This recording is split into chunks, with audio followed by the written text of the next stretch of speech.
Thank you so much for joining us for CBN News Watch. I'm Ephraim Graham. Ahead today, Israel increasing the pressure on Hamas terrorists in Gaza as it issues a warning to Hezbollah as well after more attacks on Israelis. And the U.S. launching more airstrikes in Syria. And as Israel makes progress against Hamas, the Israeli government once again rejecting calls for a ceasefire. How do the Palestinian people see Hamas? Is support crumbling amid the devastating Israeli attacks? We'll hear what Palestinians themselves have to say. Why the Israeli people are so unified in their war against Hamas. We're going to bring you a look at the carnage at a kibbutz after the murderous sneak attacks on October 7th. And Americans coming together to show support for Israel at the March for Israel tomorrow in our nation's capital. All those stories and more ahead today, right here on CBN News Watch. This is CBN News Watch. We begin this half hour in Israel, Hamas, and a look at the Israel-Hamas war, with the Israeli forces intensifying their attacks on Hamas's terrorist strongholds in Gaza and issuing a warning to Hezbollah after it launches attacks in the north. But as Israel keeps up its assault, there are still calls for a ceasefire, calls that are being rejected by the Israeli leadership. CBN Middle East correspondent Julie Stahl brings us the story now from Jerusalem. Israeli Prime Minister Benjamin Netanyahu came against the idea of a ceasefire in Gaza until Israel completes its mission. As for the talks about the day after, this day will only be after the elimination of Hamas. Gaza will be demilitarized, and there will no longer be a threat from the Gaza Strip to the state of Israel. And in order to ensure there will be no such threat, as long as needed, the IDF will continue to control security in the Gaza Strip to prevent terror from it. Netanyahu was joined by War Cabinet Minister Benny Gantz and Defense Minister Yoav Gallant. Hamas is under huge pressure.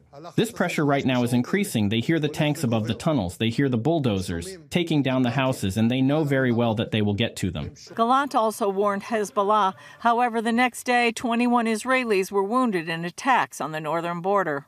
The citizens of Lebanon must know that if Hassan Nasrallah makes a mistake, the fate of Beirut could be like the fate of Gaza. Inside Gaza, fighting intensified. At the same time, the IDF says it's talking with the heads of the hospitals there. We opened designated routes from the hospitals in the northern Gaza Strip southbound. We are speaking with the hospital's management teams and are offering assistance to safely transport the sick and the wounded. Civilians of the northern Gaza Strip continue to answer the IDF calls and are moving southwards, despite Hamas doing everything in its power to make them stay. In an interview with the BBC, Israeli President Isaac Herzog revealed that soldiers operating in northern Gaza found a copy of Hitler's Mein Kampf in Arabic on the body of a terrorist using a civilian home as a Hamas terror base. It's the book that led to the Holocaust and the book that led to World War II. He even marked, he wrote notes, he marked and learned again and again Adolf Hitler's ideology of hating the Jews, of killing the Jews, of burning the Jews, of slaughtering the Jews. This is the real warrior act. Demonstrations are taking place in Europe and the U.S. Some 300,000 pro-Palestinian protesters marched through the streets of London as Britain celebrated victory in World War I. In Paris, more than 100,000 people marched to protest anti-Semitism that has soared since the Hamas attacks on October 7th. On NBC's Meet the Press, Netanyahu challenged those who are supporting Hamas. Those who protest for Hamas, you're protesting for sheer evil. A huge march for Israel is planned at the National Mall in Washington on Tuesday. William Daroff of the Conference of Presidents of Major American Jewish Organizations told CBN's Faith Nation they expect tens of thousands to turn out in support of Israel, the release of the hostages held in Gaza, and to stand against anti-Semitism. We expect that there will be many, many Jews. There will be many, many of our allies, including in the Christian community, who will be joining us. And the focus of the march is to focus on support for Israel during its fight against the Hamas terrorist army. It is to march to combat anti-Semitism, the amazingly awful rise, the tsunami of anti-Semitic Jew hatred across America. Julie Stahl, CBN News, Jerusalem.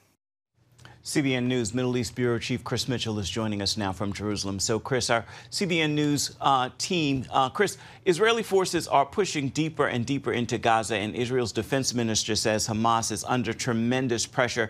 What can you tell us about the gains Israeli forces have made? Well, Ephraim, they are under tremendous pressure right now. Here are some of the statistics the IDF is publishing. 4,300 airstrikes. They've eliminated hundreds of anti-tank positions. They've uncovered about 300 tunnel shafts that we've been talking about for weeks now, hit about 3,000 terrorist infrastructures. You know, all these are pretty big numbers, but when you remember, Yoav Gallant, Israel's defense minister, said Gaza was the largest terror base in the world, and they've been building this infrastructure since 2007 and spending billions of dollars. And also right now they're surrounding the Shifa hospital, and that's really central command for Hamas. Recently, Richard Kemp, who is the former commander of British forces in Afghanistan, he wrote an article. He says the IDF is going further and farther than many expected. And so it's a lot of pressure on Hamas right now. The fighting against Hezbollah is intensifying on the northern border. What kind of warnings is Israeli giving to Hezbollah and Lebanon? Well, Ephraim, first of all, this is the front that is concerning many people that would be even more explosive than the Gaza Strip. Right now, Hezbollah rockets have gone further south than any other time in the fighting, actually since the Second Lebanon War in 2006. They're landing just outside of Haifa.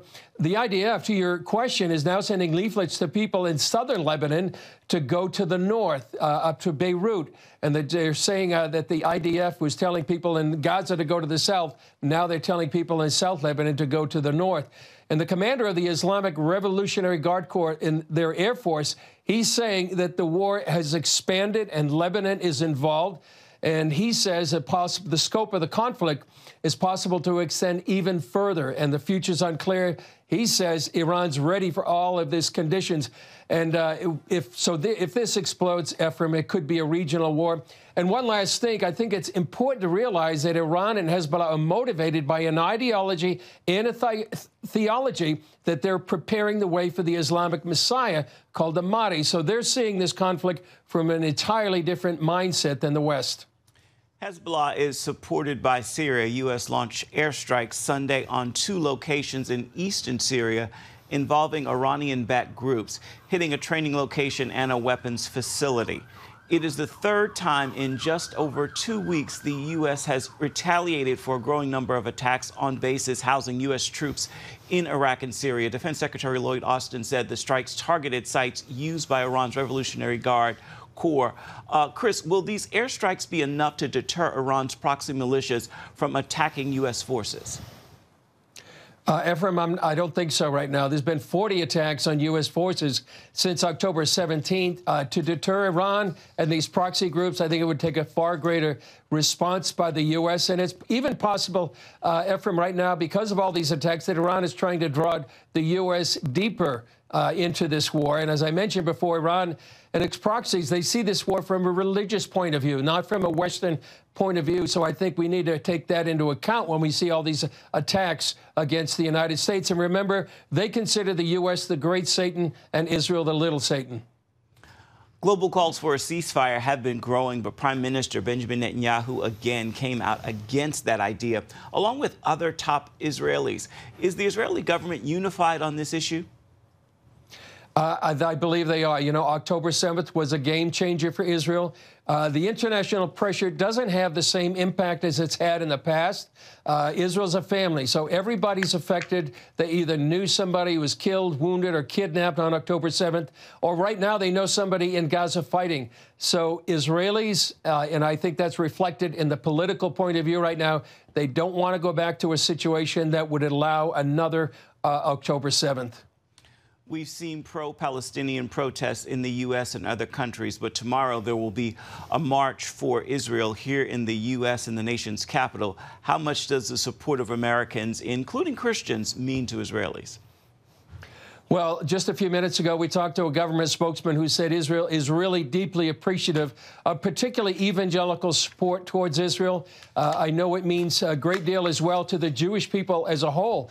Right now, and I hear this over and over again, Ephraim, they're feeling alone, they're feeling isolated, many times afraid, and American support, and particular American evangelical support in so many ways, whether it's going to a rally or contributing to some of the efforts going on here in Israel. It's really invaluable to the Jewish people for such a time as this. And so tomorrow on the Washington Mall, it means a lot that the Christian people would come out to stand with them, support with them, particularly when so many others in the world are coming against them. Our CBN News Middle East Bureau Chief Chris Mitchell from Jerusalem, thank you so much for your time as always. Many people here are praying for you and our entire team there in Israel. Here is some more information about the March for Israel in Washington, D.C. tomorrow. Event organizers say the goals are threefold, calling for the release of more than 240 hostages held by Hamas, standing against the rise of global anti-Semitism since the attack on October 7th, and showing support for the Biden administration and members of Congress who are backing Israel's right to defend itself. For more information on the March for Israel, simply go to cbnnews.com. Coming up, Palestinians have supported Hamas in the past, but could that support be dropping amid Israel's massive assault on Gaza? Or will they stick with the terrorist group? We're going to take a look at how Palestinians think about Hamas and Israel. We've got the story when we come back.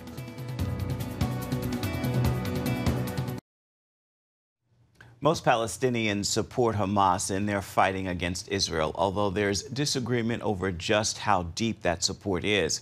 And it could be crumbling as Israeli forces have hit Gaza hard in this war against terrorism. Dale Hurd is on the story. Public protests against Hamas in Gaza are rare. However, this clip from the BBC on social media shows a woman in Gaza cursing the dogs of Hamas for her suffering, before someone can be seen covering her mouth. There are Palestinians in Gaza who don't support Hamas, but polls have shown that most, in fact, do, or at least they did before Hamas brought misery and death to their doors. A project called Whispered in Gaza interviews Palestinians secretly and claims that most do not support Hamas, but says Palestinians are afraid of being killed if they speak out publicly. وطبعا انت كمواطن غزاوي ان عرضت الحرب قلت بديش حرب فانت خاين. Corey Gill Schuster, a Canadian Israeli, has also been interviewing Palestinians as well as Israelis for his YouTube channel, The Ask Project, and has asked many Palestinians about Hamas. Schuster says every Palestinian he's interviewed on camera has backed Hamas, but he also wonders if they were all telling the truth. I assume that in a lot of the videos, people are answering me thinking, what is the best thing to say that I will be safe? Do they actually believe it if they say harsh things like, yes, we should kill the Jews, we need to expel the Jews? I'm sure to a certain extent, but it is hard to know how much of that extremism is public pressure. It's impossible to know. Privately, with a few, and then very few, have I heard them say, yes, we have done a lot of damage to ourselves. They tell me this privately, they won't say it publicly. It's considered treasonous. They could be killed for it. However, Schuster also does not think most Palestinians are secretly peace-loving. This Palestinian said he favored dropping a nuke on Tel Aviv. And polls have shown solid support for Hamas not only in Gaza but also in the West Bank, where the Palestinian Authority is in charge. The Palestinian Authority is seen as weaklings and they do nothing against the Israelis. They are considered puppets of the Israelis, according to almost all Palestinians. And at least Hamas and Islamic Jihad fight the Israelis. And most Palestinians want there to be resistance. They want there to be violent resistance against the Israelis. Samer Mohammed grew up in a Palestinian refugee camp in Lebanon. Now a Christian living in the U.S., Samer says that he, like other Palestinians, was brainwashed to hate Israel and believes the chief problem is Islam. Every Palestinian, he have a goal. And his goal to die for Allah, to die for Palestine. My brother, if you don't have anything to lose, if you are poor, everything darkness, this is the problem. We need to tell them about the Messiah, about Yeshua. Unfortunately, Schuster's extensive interviews with Palestinians have shown him that most support Hamas because they hate Jews and want them to die. And he's not optimistic that that will change anytime soon. Dale Hurd, CBN News. Still ahead, an awful reminder of why Israel is so determined to eradicate Hamas as we bring you a first-hand look at one of the kibbutzes brutally attacked on October 7th. And we're going to hear why Christians are standing with Israel in this life or death battle. We're going to have that story for you when we come back right after this.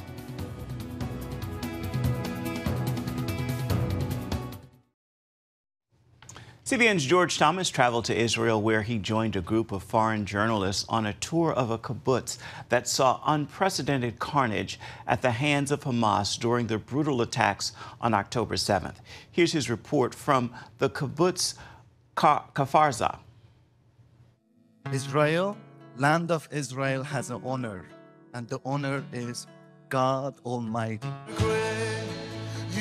October 5th, 2 days before Hamas would go on their killing spree. Welcome again to Shara Negev. You've been here last year, and I hope to see you again next year. More than 600 Christians from 50 countries visited areas in southern Israel close to Gaza's border. Ophir Lipstein, a well-known mayor, welcomed the Christian guests taking a unity tour of the country. I promise to do everything to keep the land of Israel, to keep the land of this area, and build it stronger and stronger. And I'm so happy to see you all from all over the world that come to see this beautiful place.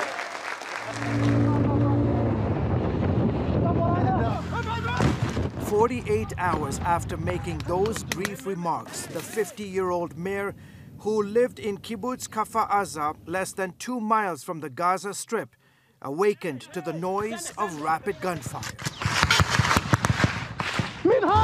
On that October 7th morning, Mayor Ophir came running down these stairs because he could hear the gunfire right outside his home, not knowing what was going on. He came down this road, one of the main arteries of the kibbutz, and then he encountered a Hamas fighter, and they shot him, and he died right here. David Parsons of the International Christian Embassy lost a close friend that day. The death of Mayor Ophir Lipstein, a good friend of the embassy, it was surreal that we were here 2 days before, and it's made it very personal for us. 70 Hamas fighters descended on Kibbutz Kfar that morning, going house to house. Omar Abu Rusha, a member of Hamas's elite naval commando force, reportedly took part in the civilian massacre at Kfar Aza. شو قالوا لكم بدكم تقتلوا كل واحد كل اللي بتشوف بتشوفوا بتقتلوه ويرجع بعدين ما في فرق بين رجال نسوان اولاد الكل. This graphic mapping shows the exact locations in the kibbutz where Rusa and his accomplices murdered 58 residents of Kfar Aza, including 40 children. Hamas also took 17 hostages. Radical Muslims like to say they love death, we love life. Yeah, we always say, Golda Meir said it the best, and she said that this war will end when they love their children more than they hate us. Knesset member Sharon Haskell gave CBN News and other media a tour of Kibbutz Kfar Aza almost 4 weeks after the horrific attacks of October 7th. Everything has just kind of frozen in time. Nothing has been touched. Every home here sustaining some level of destruction. Windows blown out, furniture and clothes strewn all over the place. This is taken out of a horror movie, out of a horror scene. Just unbelievable. This is part of a Hamas rocket. Major Diamond of Israel's Defense Forces telling CBN News that once terrorists took over the kibbutz, hundreds of Gazans then broke through the border fence. Clothing that you see scattered here, this wasn't done by IDF. This was done by Hamas. And Gazans just came in here and started to loot the houses and just steal whatever they could. And then there's the smell that still lingers in the air all these many weeks later. The one thing you immediately recognize, you can smell the smell of death here. Blood still splattered on the floor, on the couch, along with hundreds of bullet marks. These seem to be small caliber weapons, bullets, and clearly this was much, much bigger. The reports are that many of the homes in this kibbutz sustained RPG attacks. And in the situations when Hamas wasn't able to actually get the residents out, they ended up setting them ablaze. Mayor Ophir, like so many of the residents here, had spent years taking numerous initiatives to foster peace between Jews and Palestinians living in Gaza. Many people here in this town who were peace-loving people who looked on how to advance and better the life of Israelis and Palestinians were murdered here in front of their homes with their family members, some of them burned to the ground in these houses. And when Hamas came and did that, they burned and they murdered people with that kind of vision. Parsons, whose Christian organization has helped build more than 200 bomb shelters throughout southern Israel, says despite the ongoing war with Hamas, they are here for the long haul. Look, we're going to stand with these communities and help them rebuild. We've been doing it for over 10 years now with bomb shelters and firefighting equipment and things they need to stay here. It's not going to deter us. We're going to stand with Israel even stronger and help these communities rebuild here along the Gaza border. George Thomas, CBN News, Kibbutz Kfar Aza in southern Israel. We'll be right back with an encouraging word for your day ahead. Stay with us. Time now for your Monday motivation. We are all dealing with something, so know this: healing trauma uncovers treasure.